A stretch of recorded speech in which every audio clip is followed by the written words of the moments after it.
You can join me every weekday 6 till 7 on Jubes and Co. You're an inspiration to us all. Clip that bit up. Well, you are. That's my ringtone. My political ambitions those days are gone, I can tell you. She's only teasing. Go on. He's probably going to want to lay down now. I'll give him 2 minutes to have one. Let's respectfully disagree. That's what we like on Jubes and Co. Come and join us. GB News, the People's Channel. Michelle Dewberry, weekday evenings at 6 o'clock. Start the day with GB News. We catch up on all the big stories you didn't hear the night before. And take a look at what the world's talking about this morning. That's right, Monday to Thursdays from 6 o'clock. It's Breakfast with Eamon and Isabel. Straight after breakfast, join us, Bev Turner and Andrew Pearce. We're going to take you through till noon. We'll be tackling the big topics of the day, including the things that the other channels just won't talk about. If it's happening here. Wake up to mornings on GB News, the People's Channel. Britain's news channel. I'm Simon Evans. Join me on GB News for Headliners at 11 p.m. What's the scoop? I'll be joined by 2 of the country's top comedians. That's right. As we take a look at tomorrow's newspapers tonight. We're going to get into trouble. If it's a big story, we'll be covering it. Spill some tea on him. There we go. But we'll also have some fun. I wouldn't stick up a bank. My father didn't love me. So anyway, Headliners every night from 11 on GB News, the People's Channel, Britain's news channel. We've got a brand new lineup every Saturday night on GB News. From 6 p.m, I'll give you my unique take on the world today. Then at 7, it's me, Calvin Robinson, with my Common Sense Crusade. New to GB News is the Saturday 5. 5 times the opinion. Join us every Saturday from 8 p.m. as we debate the week's stories. With us 4, plus a special guest. And at 9, of course, it's Mark Dolan Tonight. Brand new Saturday nights on GB News, Britain's news channel.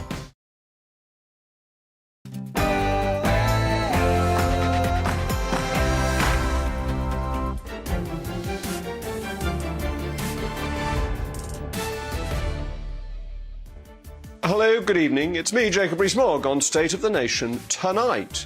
The Bank of England has one statutory duty: to keep inflation below 2%. Why has it failed so badly, and why does it not recognise the reasons for its failure? I'll be telling you why I think the bank needs a shake-up. And what is the matter with Keir Starmer? He's a knight and he's a King's Counsellor. He has the perfect CV to be the leader of the opposition. But at PMQs today, he was, to paraphrase a certain former Prime Minister, Captain Flopperoozy Snoozefest. Constitution needs a good leader of the opposition. To make it work well, government works better with good opposition. But Sir Keir looks like he needs new batteries. And finally, the trans debate persists. As it has been reported, the government is considering new, controversial guidance permitting same-sex schools to reject trans students. State of the Nation starts now.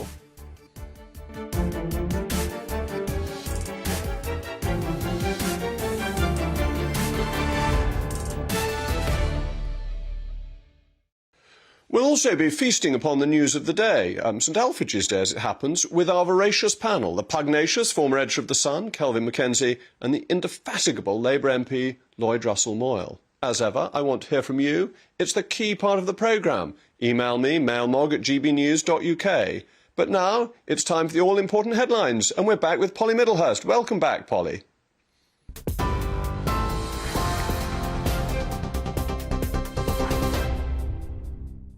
Jacob, thank you. Good evening to you. The top story tonight on GB News is that Scotland's First Minister Humza Yousaf has said he'll now oversee the SNP's finances after Colin Beattie today resigned as Treasurer as police investigate the party's finances.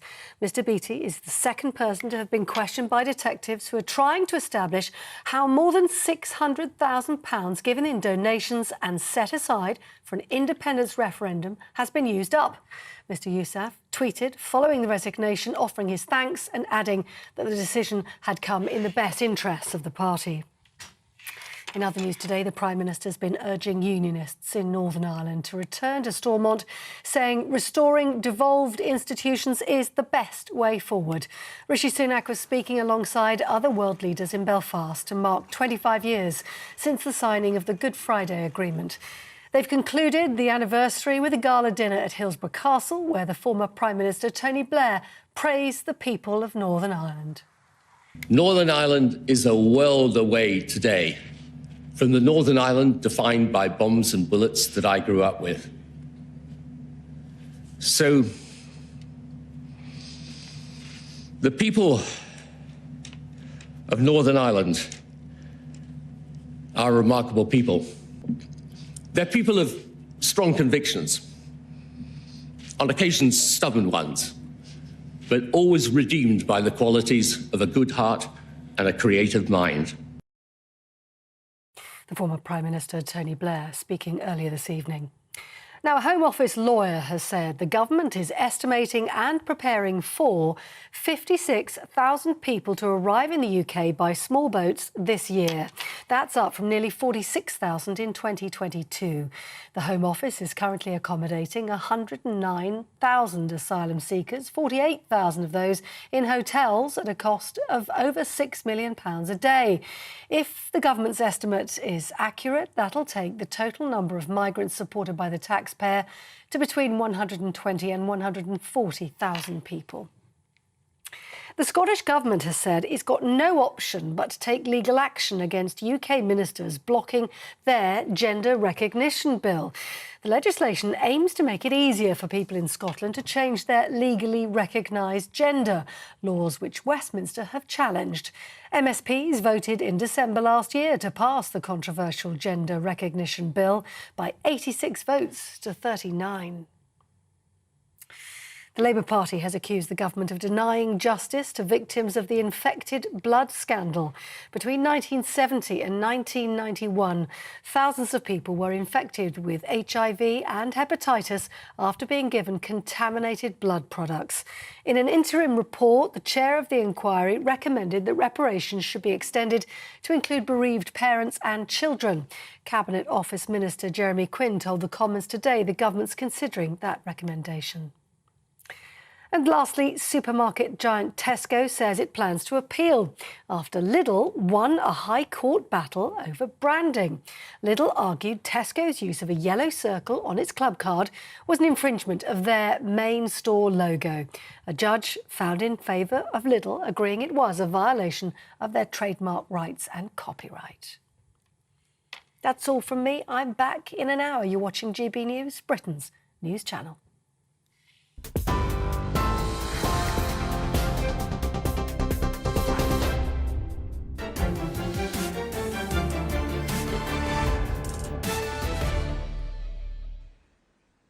Inflation figures came out today, and they were worse than expected. Consumer price index at 10.1%, but underlying that, 19.1% inflation in food and drink, and 26% in housing, water and energy bills.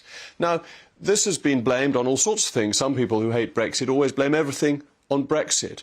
But really, the issue isn't Brexit, it's central banking, because 12 countries that are still in the EU have higher inflation, including Austria, which is famous for providing Austrian economists who are pretty conservative types. But the central banks and their relentless quantitative easing, as well as their slovenliness, their slowness, their torpor in increasing interest rates, has led to high inflation across the globe.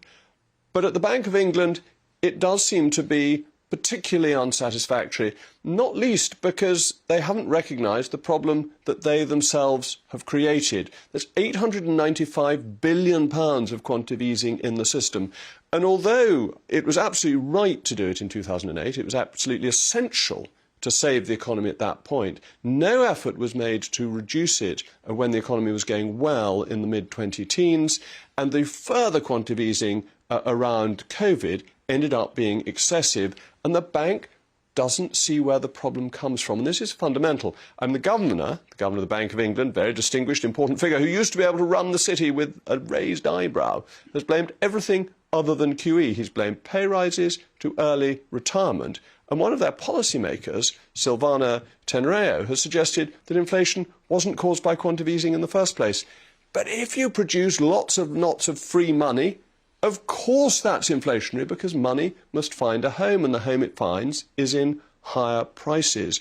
And the bank seems to suffer very badly from groupthink. It doesn't appoint people who challenge this orthodoxy. So Megan Green, the latest appointee, takes all the normal views of central bankers rather than recognising the reality of the problem. And that is that QE went too far, and the bank was slow to raise interest rates. Now, that's not that there aren't other problems as well. I argued in the House of Commons yesterday that corporation tax has an effect on prices as companies seek to achieve their net margin, not their gross margin, and they put price up to compensate.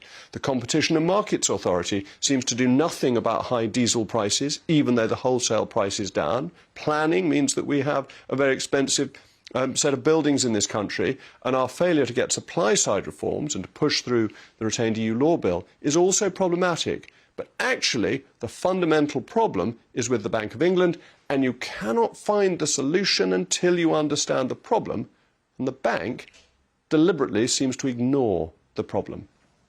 As always, I want to know what you at home think. Please get in touch. Email me at mailmog@gbnews.uk. And I'm now very pleased to be joined by a distinguished economist, Vicky Price, the Chief Economic Advisor at the Centre for Economic and Business Research. Vicky, do you think that the Bank of England, with one legal obligation, has done a good job?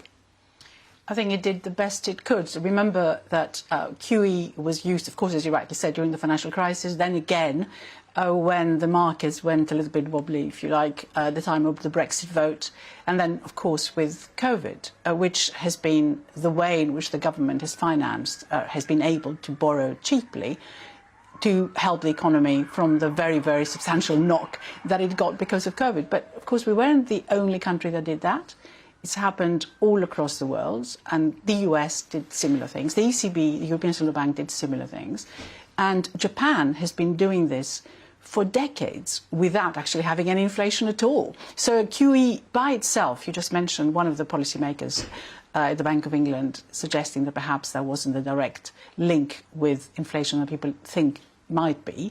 You could see what is going on in Japan and then wonder whether QE really is the main reason for why we have high inflation at present.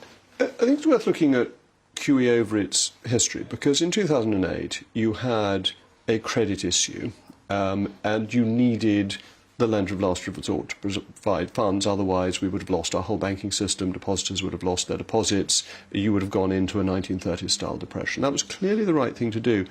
But ought QE to be used to prop markets up? Isn't that a different problem? Or to provide governments with cheap financing? Aren't those problems that, when they've been solved by printing money, they've always been inflationary? I think you're right to point the distinction. No doubt there was a different issue back in the financial crisis. I remember I was working for the government at the time where there was a demand issue. What we've had since, of course, has been a supply issue. But in both cases, it has affected the markets quite significantly, and it affected liquidity. In the case of the financial crisis, banks weren't lending to each other. In the case of COVID, suddenly everything had stopped. There was just no money being given out to anyone, and someone had to come and replace that, including paying wages, which is what the government did, and it needed to be able to borrow at quite cheap rates. It's one of the reasons why QE was so high. There were many stimulus measures that were introduced. I mean, remember, we put something like 20% of our economy back in terms of fiscal support. The US even more than that, about 25%. Yes, I mean, there's 400 billion of extra government expenditure. But is it the job of the central banker to protect markets rather than to intervene when there are specific crises? And wasn't the mistake, really, not getting things back to normal in the mid-2010s, when economies globally were going quite well and interest rates remained flat on the floor? Mark Carney kept on saying he was about to raise interest rates and then never did, and never reversed QE. And that meant that when you next had a problem, you were doing it on top of what was already there rather than from a better base. Yes, I think that is a problem. There's no doubt about that, that one could have done something over that period, except in the UK we had this extra Brexit shock. And, of course, we had very low inflation. And at the time, the economy just wasn't moving. So if you then went and started reversing what you did before, because it's not as simple as saying we're not going to do anything anymore, which we didn't for quite some time, you have to start selling all those bonds. What that does, of course, it raises interest rates. It raises interest rates at a time when the economy is just not moving, which for a large part of the early bit of the austerity period of Osborne and Cameron, that was precisely what was going on. But this is the inflationary conundrum, isn't it? Because there wasn't much CPI inflation, but there was enormous asset price inflation. And that ought to have been something the central banks globally were looking at, because it actually made the very rich even richer. It's not something I'm against, but that was the effect of QE. You're absolutely right there. What QE does is it changes sort of the whole picture of equality across the nation. So those with assets do well because interest rates are low. Those with incomes not so well by comparison. So you have this discrepancy. There's no doubt about that. So there are loads of negative things about QE that you can point at. However, we would have had a terrible economic crisis if we hadn't had QE. Now, you could argue that perhaps we should, as things started improving, stopped it earlier and raised interest rates earlier, possibly. But there was always a danger that we were going to go back after COVID and, of course, the crisis in Ukraine into a deflationary environment again. And I think that's why banks were very reluctant to step in and raise rates. But isn't this actually not the Bank of England's problem? This is the Greenspan problem. That Greenspan began to think that central banks could solve every problem through tweaks to monetary policy, and that at some points you need interest rates to go up, as we're finding now. They have to go up because you've got economic difficulties that need less money supply, and that is always going to be difficult. And if you keep on putting it off to another day, you actually make the problem worse. And that the Bank of England, along with global central banks, have been running this false view that they could always get things right. Well, it's interesting, again, if we talk about QE and QT, which is quantitative tightening. In other words, when you start selling those bonds in the market. Remember what happened with the mini-budget with Liz Truss? You were in the cabinet at the time. And it coincided with QT. And the announcement of QT was extremely difficult. Yes, no, I agree with that too. And I think that it was probably a mistake to announce QT right then, just a day before the mini-budget, which was obvious to everybody was going to be asking for more borrowing. So there you were, trying to offload loads of the bonds at the time when the market probably was going to get indigestion. That's really what happened. But you've seen what happened, even with a small-ish expectation of what those gilt sales were going to be, that the Bank of England, instead of doing QT, had to move in and do more QE. So you could argue at any time that perhaps we should have done quantitative tightening earlier. But you see how the markets reacted. They reacted pretty badly, and the Bank of England had to reverse its policy overnight. So you may talk about inflation, but financial stability is another of the Bank of England's aims, and it needs to be having an eye open for that as well. Though part of that problem was the LDIs, which the bank ought itself to have known about, were a very foolish thing for it to have, indeed, even in its own pension fund, taken on as a means of getting an excess return when rates were low. That whenever people take those geared risks, they're likely to come back and bite them. Well, yes, but of course, at the time, the pension funds wanted to make absolutely certain, with quite low interest rates then, that they were able to balance their liabilities and their assets. And of course, with higher interest rates now, the interesting thing is that we've seen a number of the deficits that pension policies have had, pension funds have had, sort of suddenly move into surplus. So in some ways, the whole Truss episode has helped those institutions. Well, but yes, you're right. I think the bank should have known what the dangers were. But we were living in a completely different environment. There's no doubt that raising rates as fast as we did has caused all these problems. I would love to discuss the regulation of pensions with you on another occasion, because the Bank of England is pleased that, having lost over £1 billion on its pension fund, it is more funded than it was because interest rates have gone up. It's all crazy. Whenever you lose £1 billion, you've done badly. Thank you so much for coming on. That's been a really interesting conversation.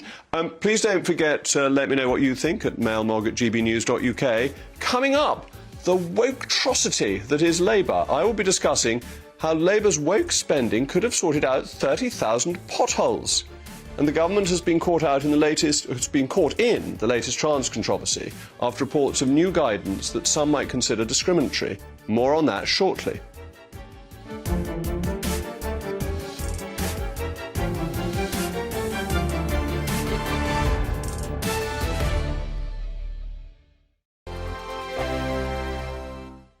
It's all about family, being in people's living rooms, all the interaction and getting to know who our viewers and listeners are. When I was young, my dad used to say, "Nah, stop arguing." I wanted an outlet that would enable me to give my opinion. People are going through a really hard time right now, and I know that you don't feel like you're being listened to by the establishment. I came to GB News because it's the People's Channel, and I want the audience to have their say on the events of the day. We're dynamic. We do something different. Democracy shows that the wisdom of the nation is in its people. I get to travel, sort of find out what the story is from a personal perspective. The British people aren't fools. We know when we're not being told the full story. We've got to work out how Britain moves forward from this. Is the best country in the world. The establishment had their chance. Now we're here to represent your views. Britain's watching. Britain's watching. Britain's watching. We're proud to be GB News. The People's Channel. Britain's news channel.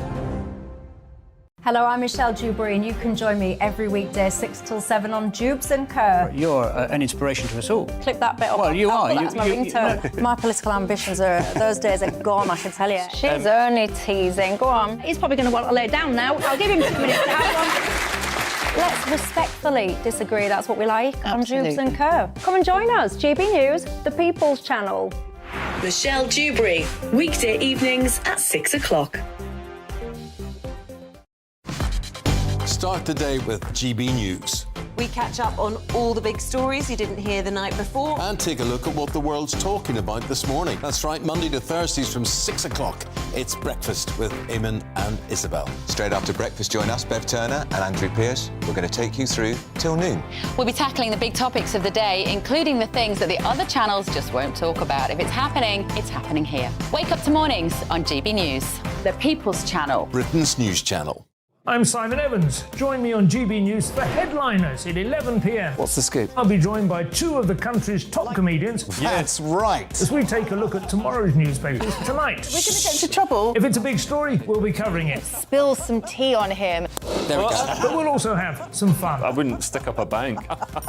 My father didn't love me. So anyway... Headliners every night from 11 on GB News, the People's Channel, Britain's news channel. We've got a brand new lineup every Saturday night on GB News. From 6 p.m, I'll give you my unique take on the world today. Then at 7, it's me, Calvin Robinson, with my Common Sense Crusade. New to GB News is the Saturday 5. 5 times the opinion. Join us every Saturday from 8 p.m. as we debate the week's stories. With us 4, plus a special guest. And at 9, of course, it's Mark Dolan Tonight. Brand new Saturday nights on GB News, Britain's news channel.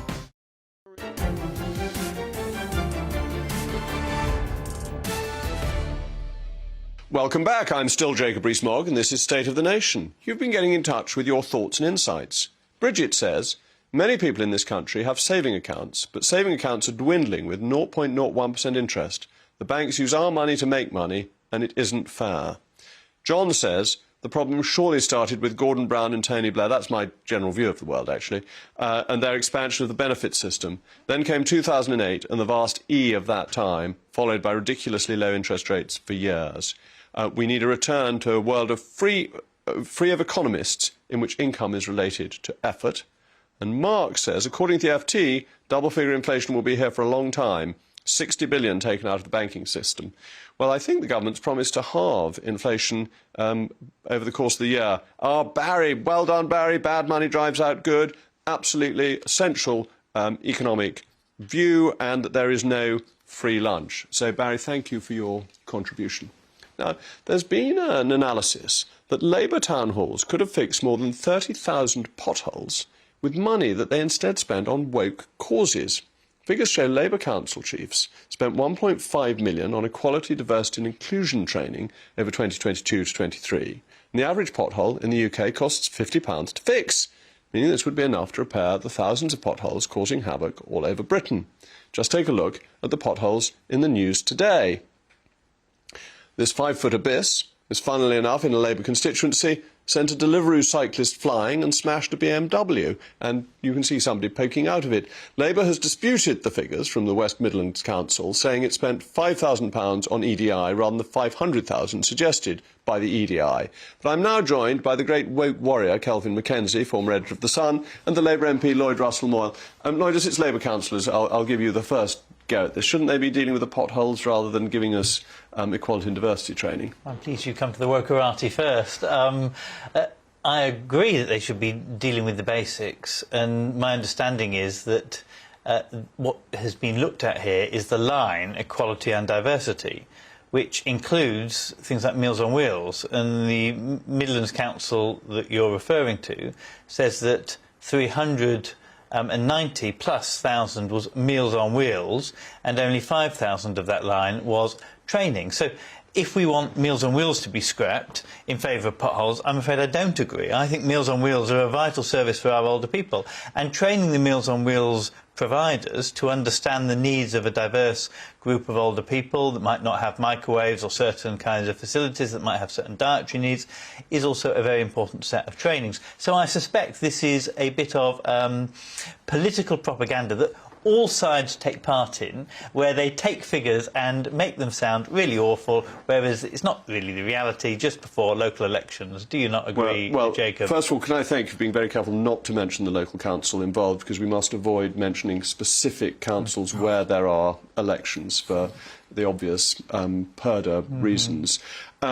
It seems to me, though, a very odd classification to say that Meals on Wheels are diversity. Well, quality, aren't they? They're making sure that people can equally eat when they are older, Aren't they social services? Aren't they just a normal social services classification? I don't really care what you call it as long as the service happens. I agree with that, but if you get funny accounting from councils, aren't you going to expect people to interpret them as according to what they say? And if you want funny accounting from council, of course, there are a number of councils who haven't revealed, as they are required to do, how much their chief executives are getting paid, which I would say was a massively important issue.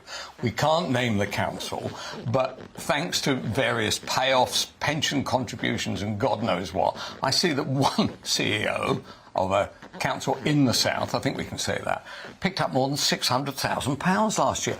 And it's this kind of number has two effects on you. First of all, you say, this is what happens, it's our money, and they're taking it away in wheelbarrows. And the second thing that happens for me, somebody who's been in the media most of their life, is there aren't any local papers that actually reveal or study any of what's happening to literally tens of hundreds of millions of pounds. So take potholes.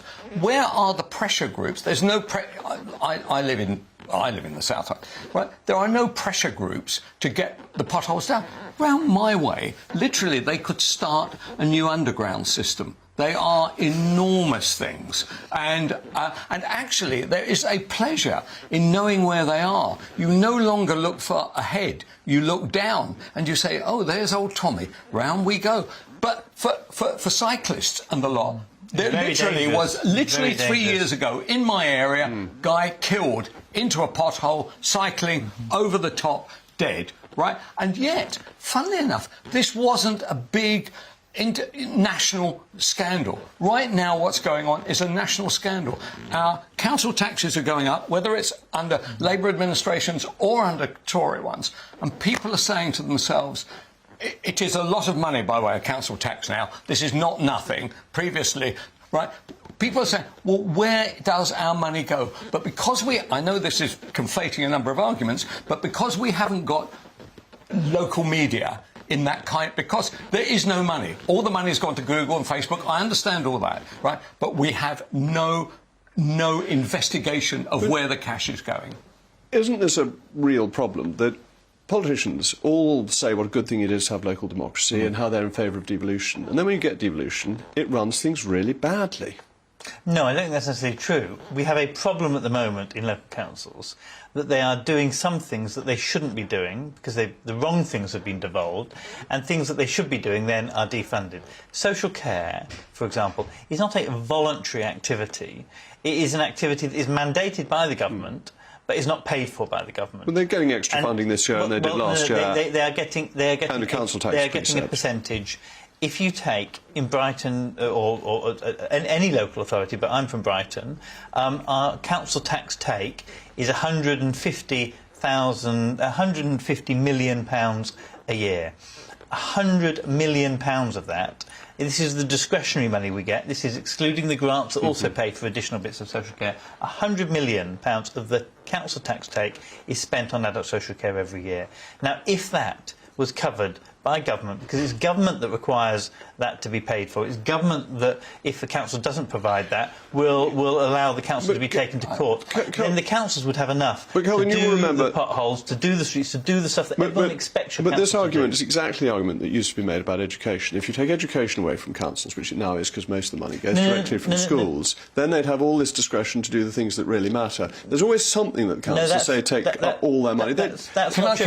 The education budget has always been a direct grant that was either given to the council or given to the schools. What we have with adult social care is there is no direct grant that covers the bulk of it. The grant that comes from government only covers a very tiny bit. If you go back to the 1990s, you will find there was a strong argument saying just take education out of the council's budget and then they'll have discretion to do the potholes and the dustbin collections. One of the things they can't afford, one of the things none of us can afford, are the pension contributions from the local authority. I mean, literally 30% of your money is now going on. Look, I don't want to be unkind to people, but I have said on a number of occasions, I was in the council offices in my local area.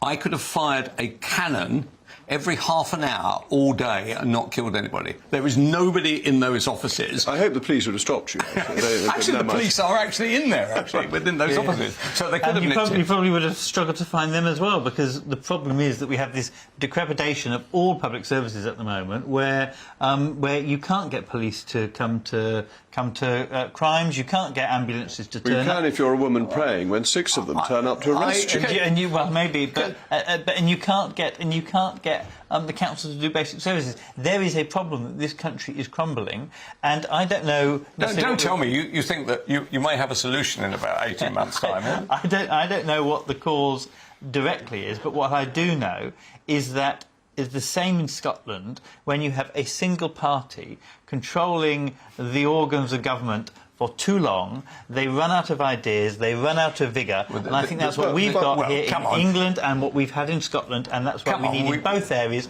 a fresh pair of eyes. I'd love to see a Starmer try and A, deal with COVID, B, deal with the backwash of Ukraine and the energy prices and inflation. We have had a catastrophe of things, not helped, by the way, by the top level of the administration. You're preempting our next discussion, which teases up nicely. My panel will be back in a moment, and of course, in the interests of fairness, as you've heard from me, a Conservative MP, a Labour MP, we asked the Lib Dems for their stance on the matter and await their reply. Coming up, we'll be asking Lloyd about Softy Starmer's snooze vest in the Commons earlier today.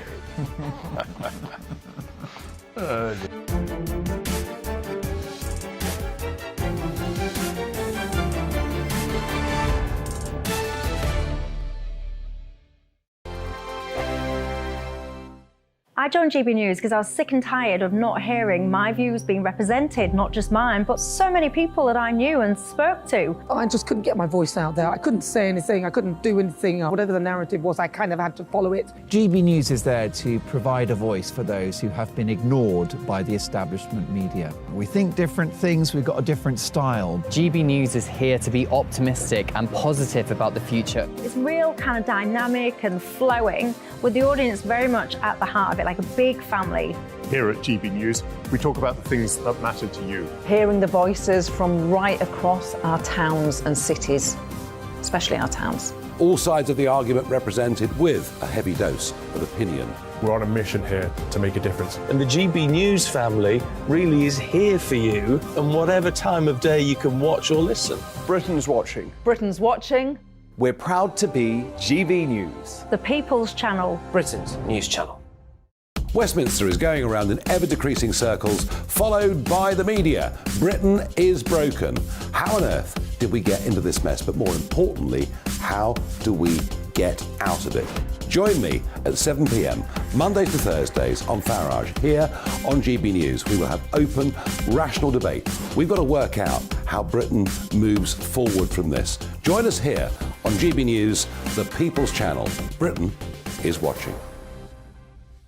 You've probably seen politicians interviewed 1,000 times, but we do it differently. We find out who they really are, we don't shout, we chat, and hopefully we bring a bit of light, not just heat. Did you know Kate Moss? Apparently. Do you have a pair of jeans or a pair of jeans? No, of course I don't. What would I do with them? My friends are like, oh my God, what's she doing now? Join me every Sunday at 6 for Gloria Meets, only on GB News, the People's Channel, Britain's news channel. I'm Jacob Rees-Mogg, the Member of Parliament for North East Somerset and a former government minister. For years, I've walked the corridors of power in both Westminster and the City of London. We need to have the arguments, the discussions on how we make it better. Crop failures, famine, war, suffering on a scale completely unimaginable. We are putting the cart before the horse. As Charles I said at the scaffold, he was the true defender of liberty. Yeah, I've completely derailed the conversation. Join me Monday to Thursday at 8 p.m. on GB News, Britain's news channel. I'm Mark White. As GB News Home and Security Editor, I cover those key issues that are so important to you. Our authorities, our communities doing all they can to combat violent crime. With the public services under unbearable strain, why are we still failing to control our borders? Defence, the first priority of any government, has been continually hollowed out. Can we trust our politicians to protect the armed forces? Join me, Mark White, on GB News.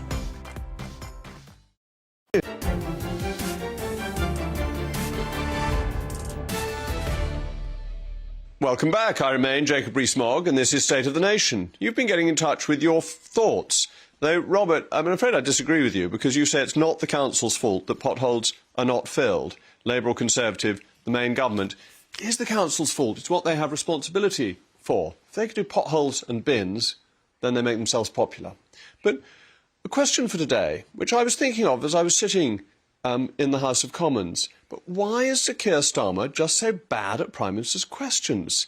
Today was embarrassing even for his political opponents. I was willing him to do a little bit better, as he read out this rather sad testimonial as if he were a schoolboy reading his school report to his proud parents. Here he is today, going on a tirade of confusion, linking a single endorsement he gained during his time as Director of Public Prosecutions to the supposed downfall of the public sector. This is the Home Affairs Select Committee in 2013. They go on to say the work I did should provide a model to other agencies, and when he leaves the CPS, he will be missed.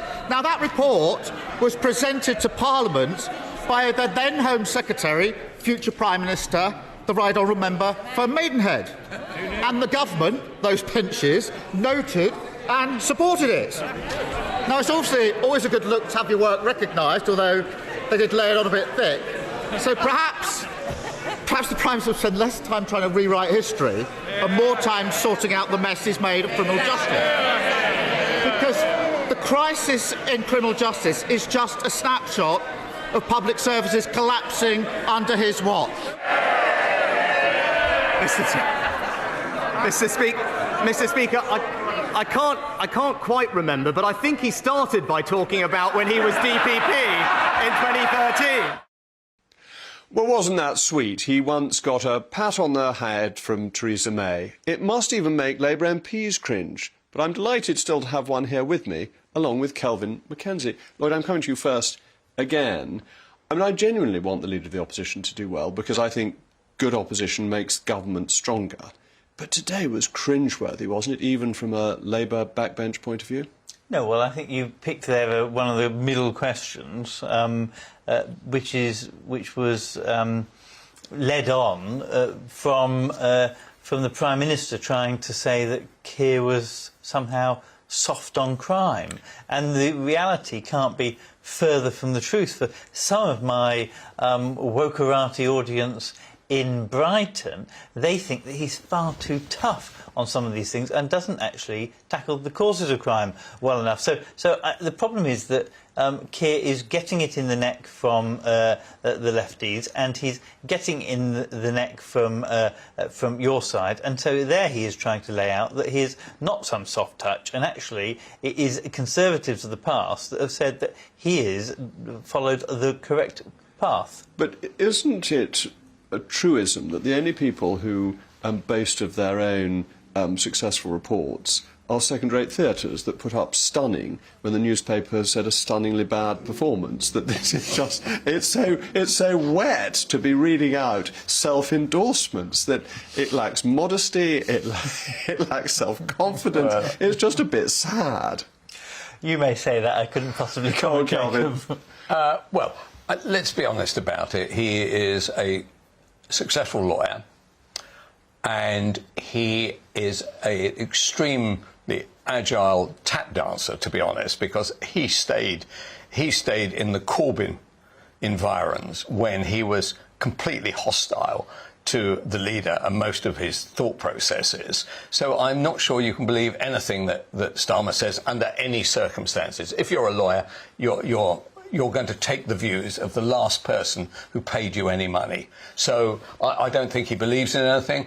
And what is incredible about this, I mean, the Tories have been through a shocking run, right? A shocking run.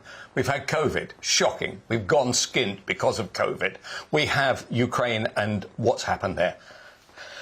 They should be winning by about 28,000 points. Actually, depending, they may be, I think the last one I saw was 14, 15. 14 is reasonably OK, good. that would win. That would do great. But honestly, with the performance, actually, give Rishi his due. At least he's made it as boring as Starmer. OK, that's his triumph. That is his triumph. So I wonder, come the day, they'd have to get inflation down, they'd have to settle the public sector workers, they'd probably have to solve Ukraine. He might get within sort of 8 to 10 points of it. I do not believe, under any circumstances, that the Tories can win, frankly, from here. I suspect the public want a bit of boring now as well, and probably a bit of a do-goody teacher's pet, if that's what your description of kind of him is, because they are fed up with the bombastic kind of style of politics that sees inflation rates zoom up and zoom down again, and they want some stability, they want some boringness, and I think Keir probably personifies where the public want at the moment. Do you think Prime Minister Questions matters? That it's the most watched bit of Parliament every week, and William Hague was absolutely brilliant of it. But then, of course, went through to a big election defeat. Do you think whether Sir Keir does well or badly at PMQs is essentially for a Westminster audience and supporters of the party, but has very little resonance outside? I think people watch it as a form of entertainment. But a form of entertainment just because it's entertaining, as William Hague was. I mean, some of his great, you know, the great description of how Tony Blair would become president of the European Commission is still one that rings in my ears, and how he described Gordon Brown's jaw dropping. You know, all those things, very good performances. He was very clever at it. But in the end, the public want for their TV screens performance, but I'm not sure that's what they want at the moment for voting. And so I think Keir might be just ploughing that course of, I'm going to make sure that I'm seen as the good, steady pair of hands, because that's what the country needs at the moment, and that will mean sometimes some slightly cringy elements where it seems like he's being teacher's pet, but I think that's what people would prefer. If he wants that, shouldn't he be going for something more high-minded? That today he was trying to get into the bear pit of politics and show he was tough on crime. Actually, if he wants to rise above it and accept that boring is good, he should talk about high-minded foreign affairs or the complexities of monetary policy. No, because people want him to be talking about the day-to-day issues. But he doesn't do it well. He does that really badly. Well, you say badly. I say in a kind of non-sensationalist way. We've had sensationalism, and now on both sides in the recent past, and now it's about bringing it down to rather dull but bread and butter day-to-day issues. But he makes Rishi look much stronger. He makes Rishi look on top of his subject, knows the answers. He's playing to Rishi's strengths. There probably are some strengths within the Labour front benches who would make a much better show of it right now. Possibly right. I think that Streeting might do. Cooper is still ambitious. I don't know whether Lisa Nandy's up to it. I doubt it. But I think they recognise that they've got somebody who's going to be sitting there and is going to drag them over, is going to get them over the line. I think his problems will start, strangely, the moment that he's actually sitting there. I think if he ever gets into number 10, I would think that they will be taking lumps out of him, his colleagues, left, right and centre. And he is not a policy maker. He's not a policy maker. I know that one Labour activist said to me that he's only ever interested in what the brightest person in the room says. So if a professor says, do this, he comes out and he says, do that. OK? Well, Lloyd, that's very reassuring. You're going to be determining government policy, because you're a vice person in the Labour Party. That's why you're on my show so regularly. The problem is, how often do I get in the room? Ah, indeed. You've been kicked out of the room, in fact, haven't you? Well, I was in the front bench of his, very briefly. But we must go in the room more often, because actually that becomes very worrying. If you've got somebody who doesn't know what he wants to do, doesn't have clear principles, what does he then do? How is the country governed if he gets into the hot seat? Well, there are different forms of leadership out there. I think that's a relatively fair description of how he makes his decisions.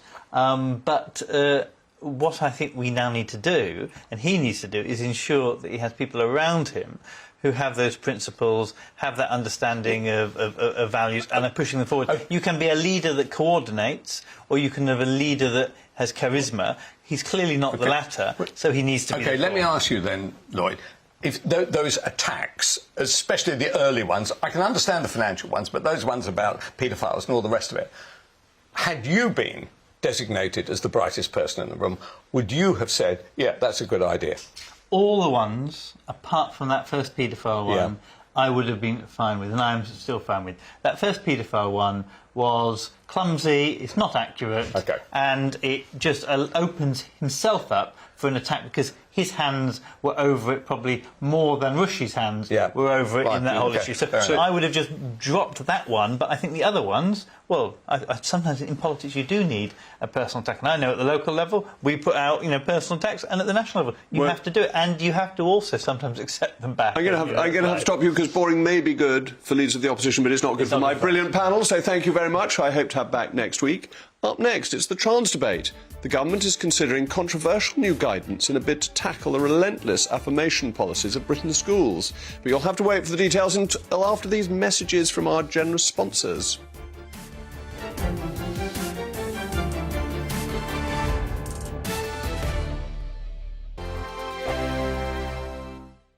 Monday to Thursday nights on GB News. At 6, it's Dubes & Co. 7 o'clock, Farage. At 8, join Jacob Rees-Mogg. And at 9, Dan Wootton Tonight, followed by Headliners. On TV, radio and online. This is GB News. First and foremost, I am a GB News fan, and I was before I was working here. Just love the fact that we're asking the questions that a lot of establishment media won't ask. With a bit of a twist, we not only want to inform you, but we want to keep you entertained. It's worth the drive, because you get in and the team's all ready and waiting, they're itching to go, and it's a proper little family. GB News is the People's Channel. It's the audience that makes the programme sing. We're giving our viewers and our listeners a voice. I see the thousands of your letters, tweets, emails, you name it, coming in. Britain is broken. How on earth did we get into this mess? But more importantly, how do we get out of it? The establishment had their chance. Now we're here to represent you. It's time for something different. It's time for GB News. I'm very patriotic. I believe in Britain. Our best days lie ahead. Britain's watching. Britain's watching. Join us here on GB News. The People's Channel. Britain's news channel. Join me, Patrick Christie's, Monday to Friday, 3 till 6. We tackle the day's news agenda like you've never seen before. It's high tempo, high octane, the most controversial topics, and the best guests. You will not be able to take your eyes and ears off it. I'm not afraid to ask the questions that you really want answered. 3 till 6 p.m, Monday to Friday on GB News, the People's Channel, Britain's news channel. GB News has its own late-night paper preview show, Headliners, where comedians take you through the next day's top news stories. You don't have to bother reading the newspaper, we've got it covered for you. Headliners, every night at 11 p.m, and repeated every morning at 5 a.m. We won't send you to sleep like some of the other paper review shows out there. GB News, the People's Channel, Britain's news channel. Join me, Camilla Tominey, on Sunday mornings from 9:30, taking the politicians to task and breaking out of SW1 to see how their decisions are affecting you across the UK. Bursting the Westminster bubble every Sunday morning, only on GB News, the People's Channel. Britain's watching. Hello, I'm Calvin Robinson. Do not miss my Common Sense Crusade Saturdays at 7 p.m. Join me for some in-depth discussions on faith. Is that not the start of the slippery slope? It's very much so. And the big moral questions of the day. I'm baffled. You've got some nerve. Only on GB News, the People's Channel, Britain's news channel. I'm Andrew Doyle. Join me at 7 o'clock every Sunday night for Free Speech Nation, the show where I tackle the week's biggest stories in politics and current affairs with the help of my 2 comedian panellists and a variety of special guests. Free Speech Nation, Sunday nights from 7 on GB News, the People's Channel, Britain's news channel.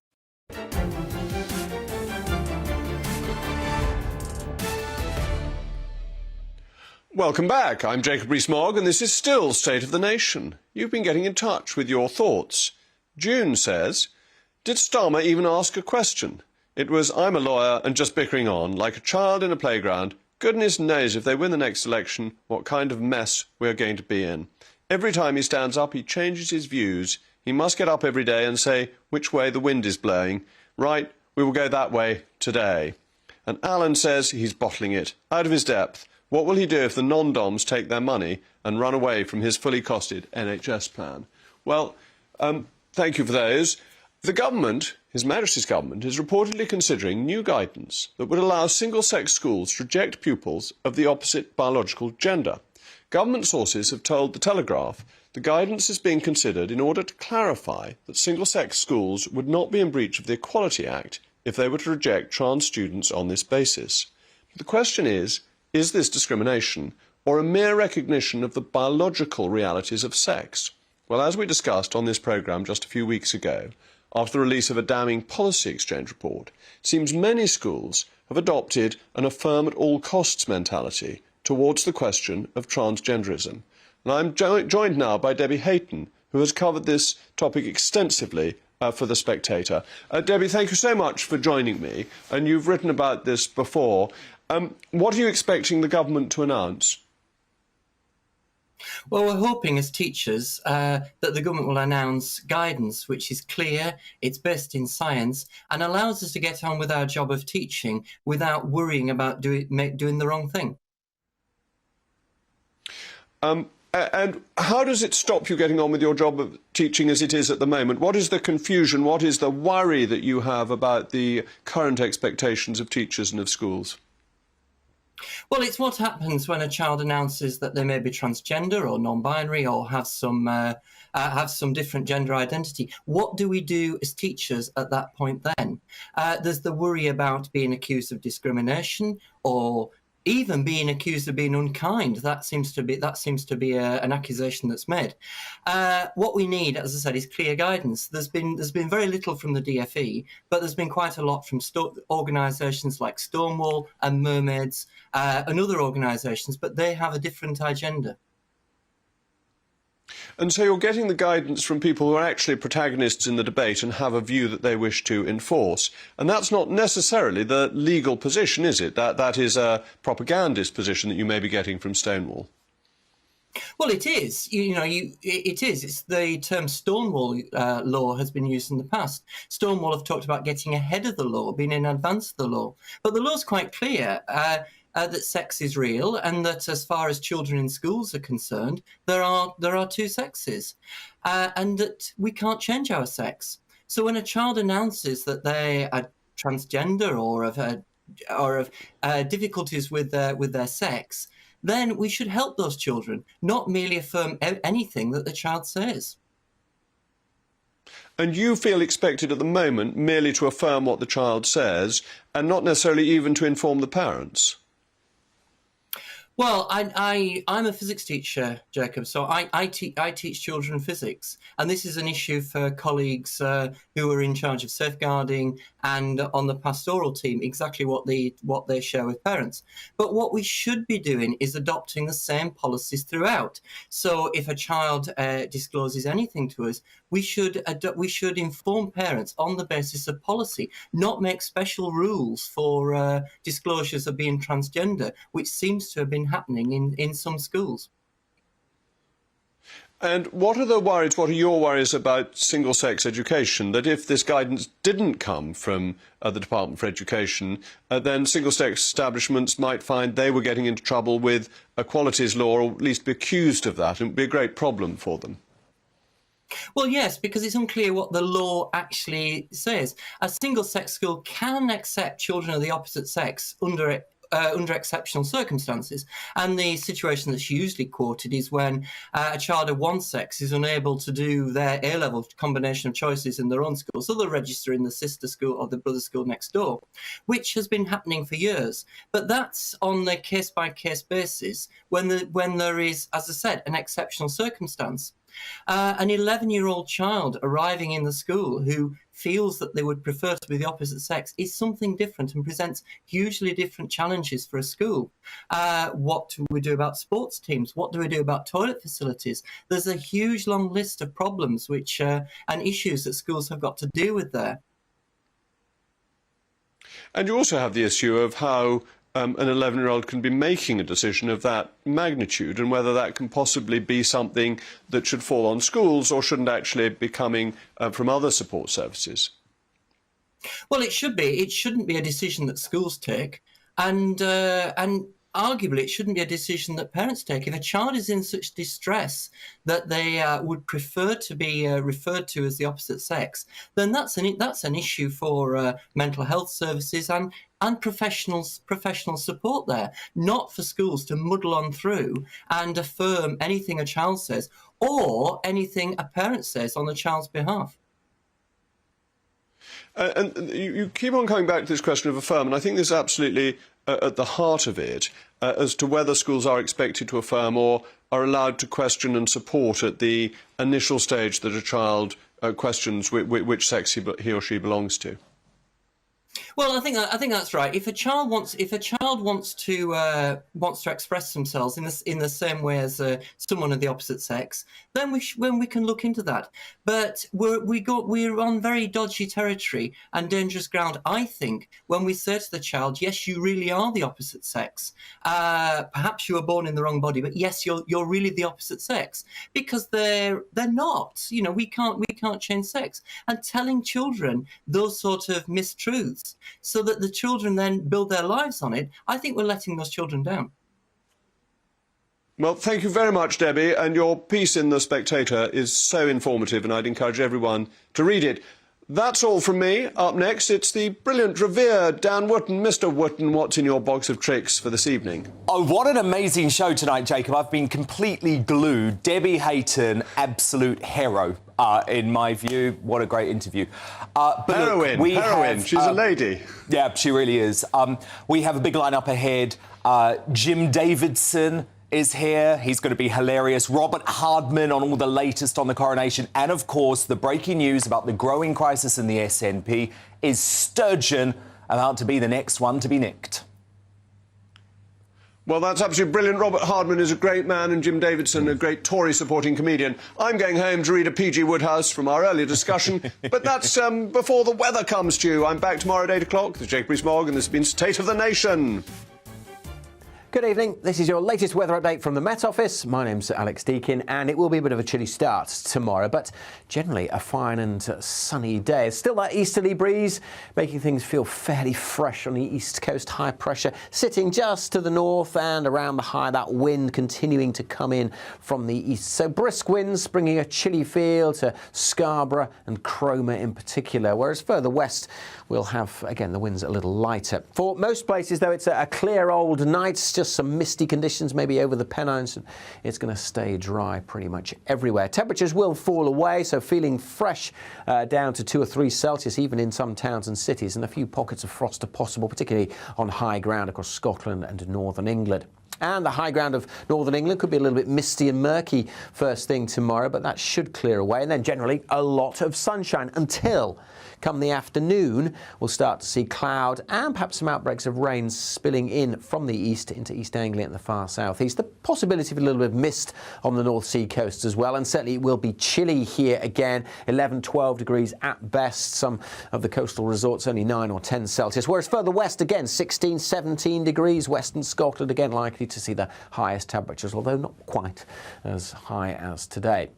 Then that cloud and outbreaks of rain start to spill further westwards as we go through the evening time, and could turn into quite a wet start to Friday across parts of northern England, and some heavy showers likely to come into the southeast too. And that's how we go into Friday. So a very different day for